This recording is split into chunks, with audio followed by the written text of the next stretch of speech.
북러 정상회담에 대한 정치권 반응 알아보겠습니다. 여야는 북러가 정상회담을 통해 전쟁 물자 지원과 군사기술 협력을 논의한 걸 우려하며 한 목소리로 규탄했습니다. 하지만 북러의 밀착 행보의 원인을 놓고는 책임 공방을 벌이고 있습니다. 국회 연결합니다. 박기원 기자. 네, 국회입니다. 북러 정상회담에 대한 정치권 반응 먼저 전해주시죠. 네, 여야는 한 목소리로 북한과 러시아의 정상회담을 규탄했습니다.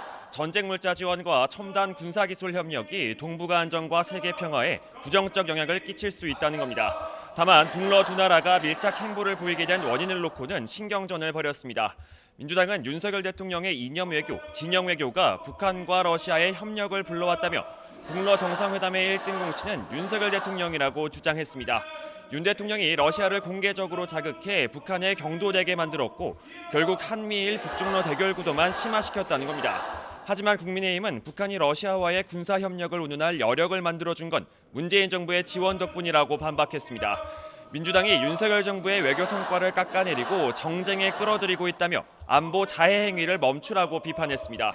대응책을 두고도 이견이 표출됐습니다.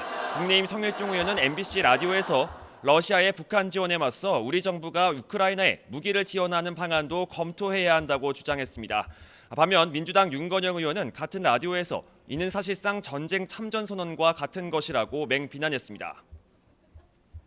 네, 어제 단행된 추가 개각을 놓고도 공방이 이어지고 있죠. 네, 그렇습니다. 3명의 장관 후보자들을 둘러싼 논란이 속속 불거지면서 여야 신경전도 거세지는 모습입니다.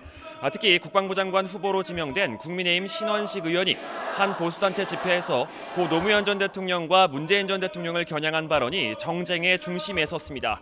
민주당 조응천 의원은 CBS 라디오에서 민심 따위는 생각하지 않는 묻지마 개각이라며 이념 전쟁의 선봉장을 수혈한 것이라고 비난했습니다. 반면 국민의힘 이철규 사무총장은 KBS 라디오에서 신원식 의원은 북한의 거센 위협에 대응할 수 있는 최고의 국방 전문가라고 맞섰습니다.